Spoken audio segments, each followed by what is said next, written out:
Let's do this. The Cult of Hockey podcast by the faithful and for the faithful. I'm David Staples of the Edmonton Journal, and I'm here tonight with Bruce McCurdy. Welcome, Bruce. Hey, David.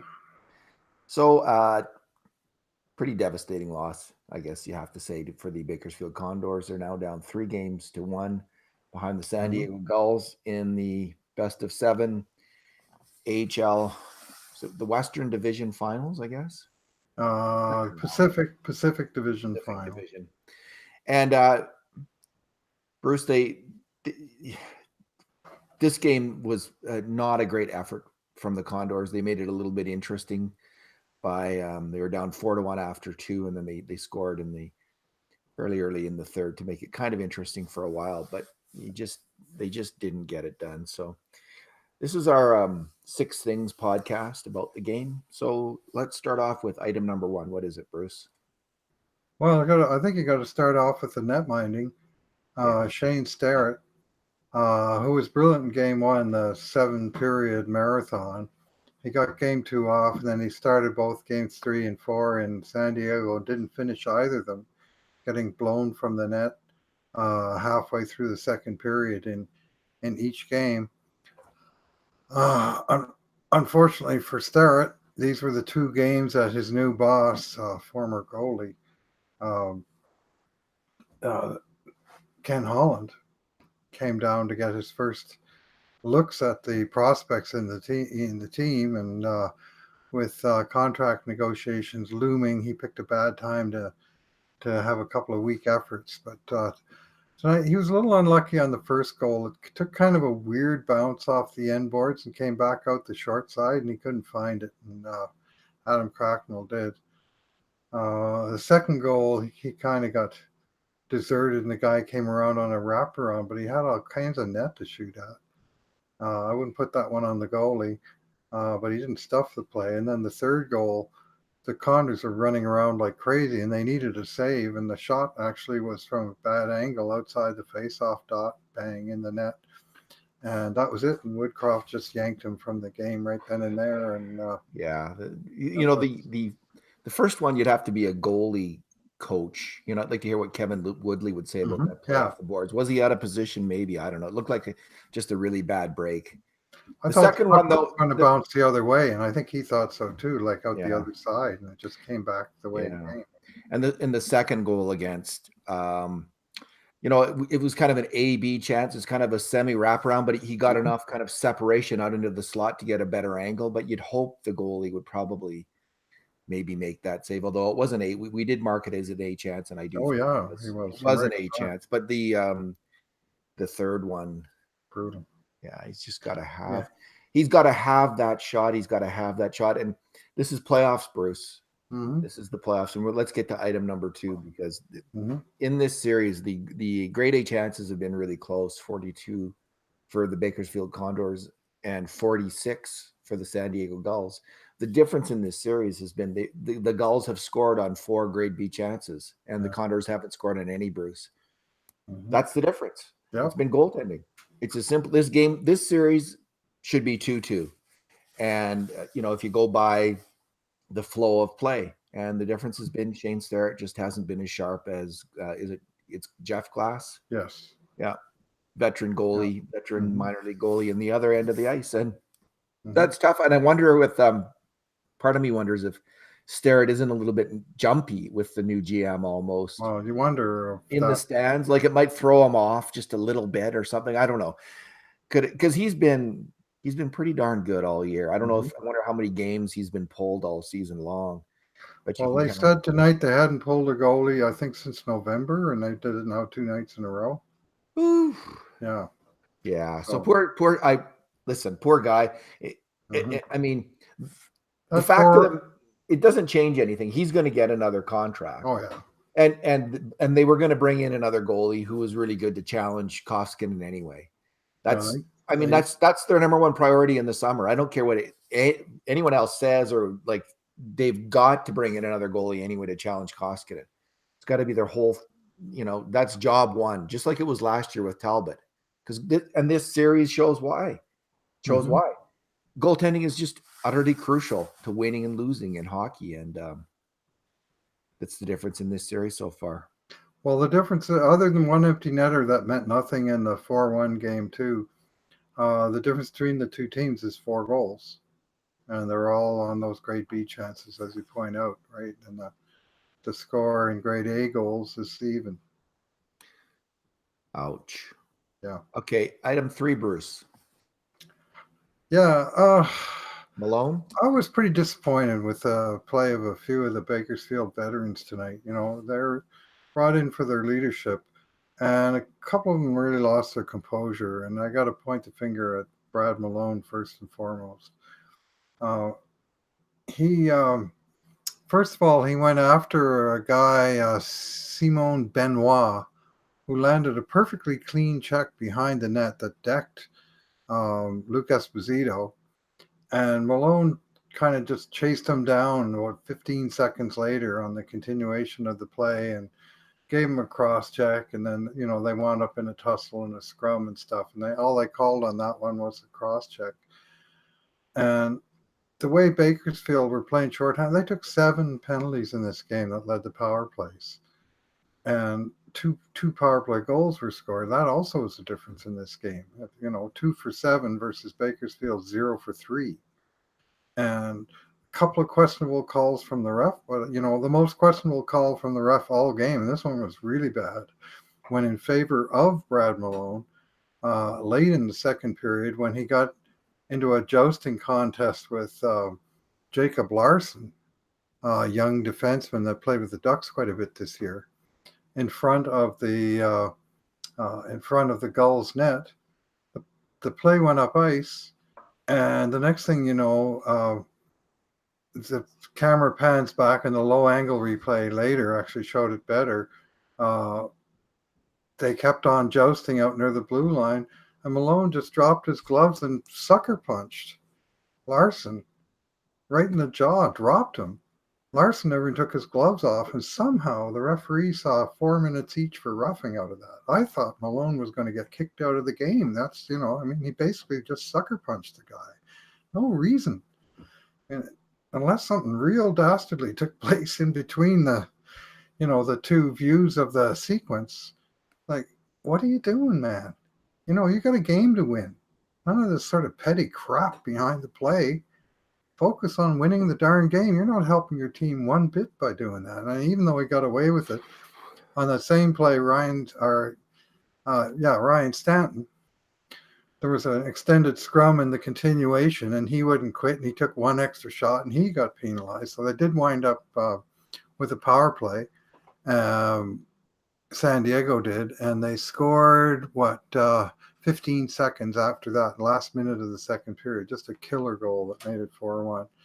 And that was the game. Yeah, veterans like Malone and Stanton, to a lesser degree, Patrick Russell, Keegan Lowe,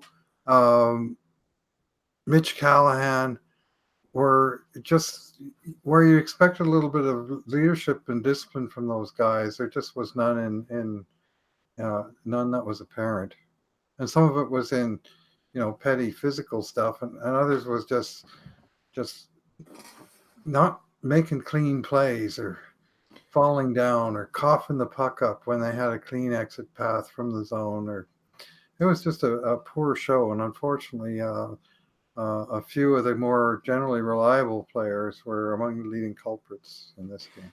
Yeah, Malone's hit, I kind of, or not the Benoit hit on Esposito was an absolutely clean hit, but totally devastating. Like it was crunched him. Yeah, the San Diego announcer said it was the hardest hit he'd seen all year, and I can believe it. It was as hard a legal hit as he'd seen all year, and I can see why he said that. Wow, that was a hard hit. And in today's pro hockey, that obviously, like, it's almost always they go in right after the guy. Now, and it's kind of funny because there's part of me thinks like, and everyone thinks like, I was happy to see Malone respond on one hand, but on the other hand, like on a legal hit, like suck it up and get on with the game. They're just that suck it up notion seems to have gone out the window now, Bruce. Like that's the one thing that inspires a fight now is a hard hit. Yeah. And I think this is a new thing. I don't think a legal hard hit didn't always inspire a fight, but now it's like You expect it, right? People have been saying that for quite a few years now, though, that they complain about the response to. And I just think that what they call the code is not so much a response to a dirty hit as just to how heavy a hit is. If a guy really gets in a vulnerable position, he gets creamed, even if it's deemed legal, his teammates will go to bat for him. But that, he just took a penalty that wasn't necessary there.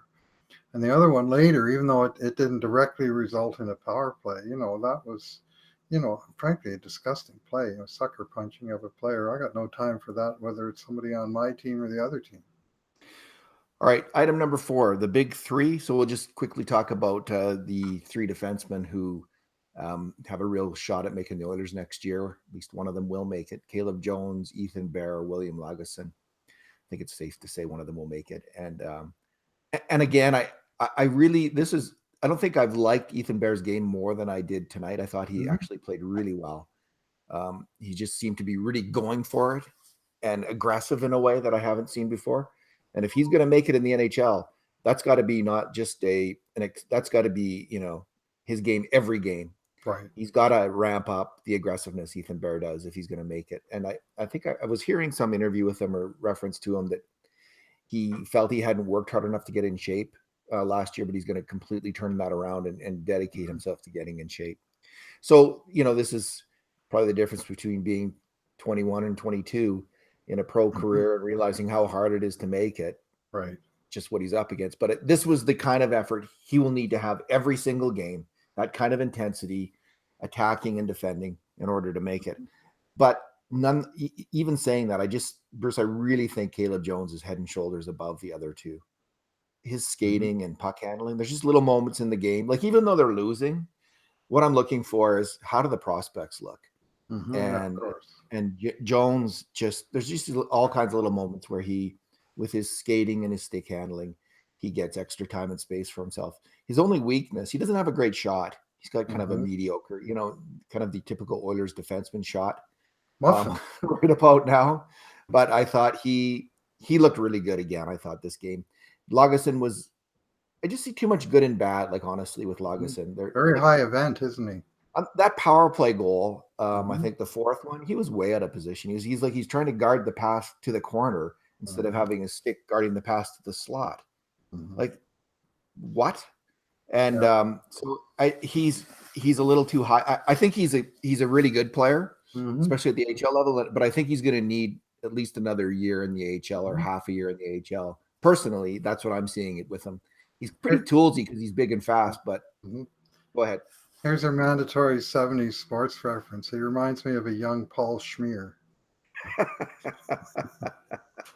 Well, without the bone crushing like, he doesn't quite have those. Schmier was just known for those mid-ice, thunderous mid-ice hits, Bruce. And so Lagesson, but I can see what you're saying. He's got the hair go on, the blonde hair. He's a high event player. He makes things happen. Then he makes horrific mistakes at time to time, and that certainly was Schmier. But he as for Caleb Jones, he shows lots of good things. Tonight he made 2 horrible plays at the offensive blue line that both led to clear-cut breakaways for that's true, for San Diego players. Now, on the second one, Jones himself turned on the Jets and actually closed down the gap and was able to make a really good play to lift the guy's stick and prevent even a shot on net from occurring.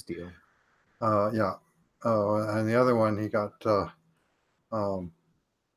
can't remember if the guy missed the net. It didn't result in a goal, but twice, he just coughed the puck up at the worst spot. Puck went under his stick or whatever and gone. So he's got to clean that up.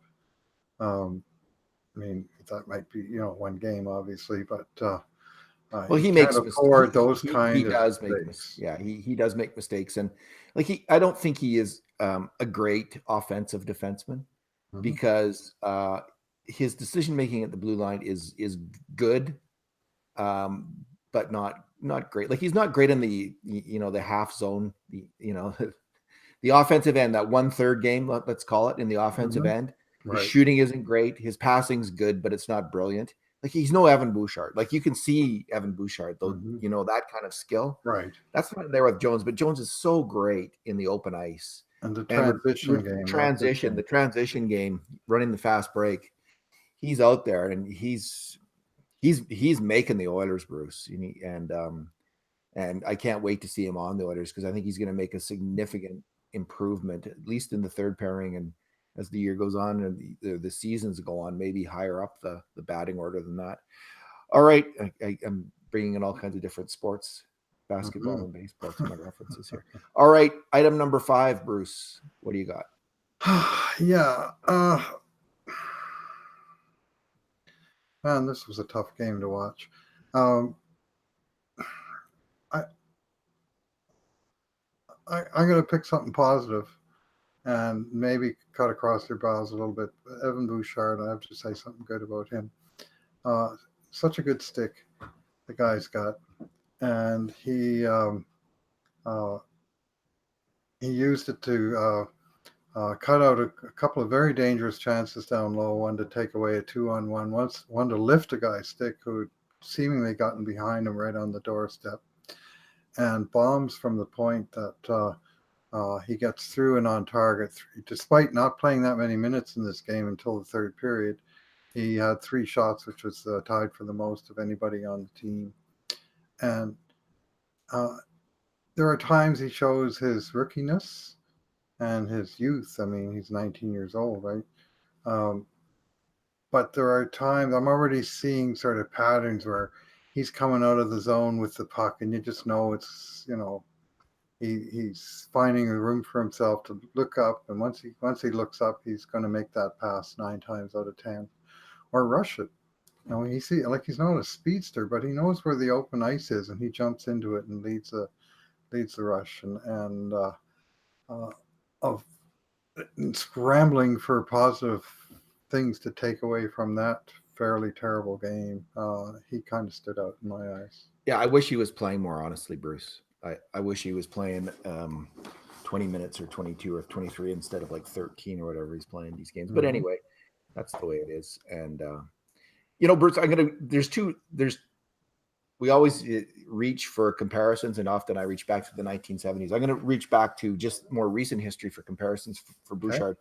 And these are kinds of in terms of my fears for the player. Yeah. Because you just never know, right, with a player. So what I'm worried is that he's kind of like, do you remember what's here? Let me just find this guy's name. Why can't I find it? Curtis Foster. Okay, so if Bouchard doesn't pan out, there's a couple players that I'm afraid he's going to be like, and one of them is Curtis Foster, who was this tall, lanky defenseman, kind of a good stride forward, but so soft in his own zone and poor defensive reads and a little bit too mechanical on the attack. Now, I don't see any of the Bouchard with the puck on his stick. He just looks fantastic right now.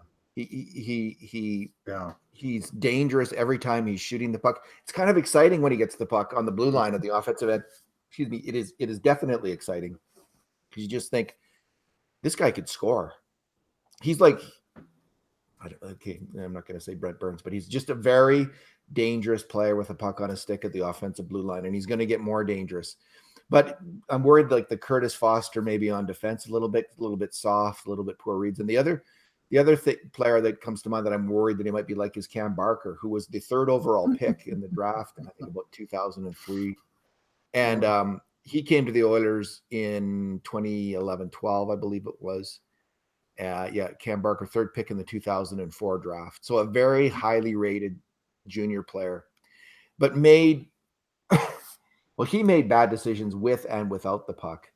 In transition, he was bad passing it, and his defensive play, he was just scrambled at the NHL level, at least. So those are the kind of if I see indications of that in his play, but right now I'm still a little bit worried about the Curtis Foster stuff in his own zone. But on the attack, I'm not worried about Evan Bouchard at all. If he's in the NHL, he's going to put up points. Yeah. Here I thought you were going to say Justin Schultz. Well, I have compared him repeatedly ad nauseum to Justin Schultz already because, I mean, that's such an obvious comparison of a relatively a successful NHL player. Now he is. Well, he's certainly earned a lot of money in his NHL career. And Yeah. he's a successful NHL player. If he hadn't gotten hurt this year, he'd be in his prime years. I mean, he's a lot like Justin Schultz. And there's nothing wrong with that, Bruce. Justin Schultz is yeah. It's just a little bit more defensive intensity you'd like to see, but partly it's just a style thing. But I saw some positive defense out of him tonight, defensive plays, and that was good to see. He may have a better stick. Maybe it was just a couple great plays we saw with his stick tonight that makes me think that. But he may have a better stick than Schultz did. I mean, I think he's like got a few like 3 or 4 inches in terms of reach on Schultz. I think he's a bigger man, and his stick is longer as well. He just seems to cover a bit more ground in his own zone. Like, because Foster was a great big guy too. But was he ever? He was just a statue on the ice. Was the problem? A statue with 100-mile-an-hour slap shot. He sure could fire the puck, which is why Bouchard comes to mind a little bit. Not as hard as Claire the Milkman Alexander, but hard. Bring in the milk. All right, item number 6. I'll talk about the 2 other just quickly. Ryan McLeod, I thought he didn't get a ton of ice time either, but I thought he looked good in the ice time that he did get. He made a few good plays. He's just showing that package of skills, which is big, fast, and can make a play with the puck. Made a nice play on the first goal, didn't he? Yeah. Very nice. He jumped on a loose puck inside the blue line. One look, saw the man, put it right on his tape for the one-timer. Bang. That was the Stanton goal. Yeah, that was a beautiful pass by McLeod. And I thought Tyler Benson again looked good. He's looking. The more I watch him, the more I like his game. It's just a subtle. Right? Yeah, jinx. Smart game, subtle, heads up, eyes up, making good plays with the puck. And I'll be very surprised if he's not on the Oilers. He'll be on the Oilers at some point next year. Before the end of the season. We'll see. I'll go that far out on a limb. A lot of it's going to depend again, like how hard does he work this summer? What's his injury situation like through training camp and all that kind of stuff? But the Oilers need wingers who can make a play, and he just fits in so well with either McDavid or Draisaitl or Nugent Hopkins, all 3 of those guys, because he's a brilliant give and go player. He doesn't need the puck. That give and go he made with Lagesson, that was one of the best plays of the game tonight. Yeah, Lagesson fed it over to him and it kept going, and Benson fed him right on the doorstep. Bruce, let's end off with just a little.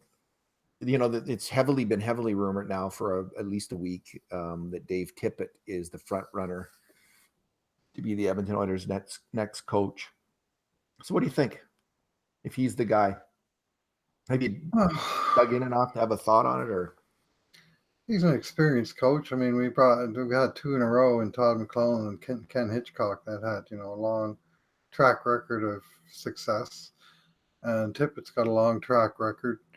I've always found when he was an opposing coach, which of course is all he's ever been, that he was very frustrating. Like, his teams were boring to watch in the sense that it was impossible to ever find any ice against them. Now, if he has your team playing tight, solid defensive hockey like that, you probably like it just fine. And for sure, the Oilers need to play a lot tighter, more solid defensive hockey. It's been a bugaboo of theirs every year since Pronger left, except one. And it's so that's his forte. Whether he's a good match for the McDavid-led Edmonton Oilers, as opposed to the Martin Hansel-led Arizona Coyotes, is a very good question. He had some real success. Some real success in Dallas for a long time. Yeah. And the hallmark of those teams was just sucked for the Oilers to play against them, because they never won against Dallas. And they never won for a long time against Arizona, even though they became a better team than Arizona. They could never beat them. They were still losing for a long time. And then, it finally got out in there, whatever. There just wasn't the talent in Arizona. And I don't think that had to do with Tippett. The thing that, no. No, he got a lot out of a little, to tell you the truth. So there's that in his favor. Yeah, what I'm looking for in these coaches is a couple things. Their experience, their record, and Holland seems to really. He's hiring an experienced coach. I don't have any doubt about it, Bruce. Honestly, he's gonna. And so I was a little worried when Alan Vigneault had not gotten a job because he has a reputation. I don't know if this is fair or not of not playing young players, Vigneault. And what I want to see from a coach is, does he have the ability to integrate young players into the lineup? And how often does he do that? What's his record with that? So I'm going to look, what I want to do in the next couple little while is kind of look at that with Tippett and see how he's done. I took a quick look. And there seem to be some good young players breaking in under him. Both Trevor Daley and Steve Ott in Dallas came in as 19 and 20-year-olds and made that Dallas team. And Brendan Morrow, I think Brendan Morrow was already kind of established though. Yeah. But a 20-year-old Trevor Daley made those guys are weasels to play against. They Ott and Morrow. They sure were.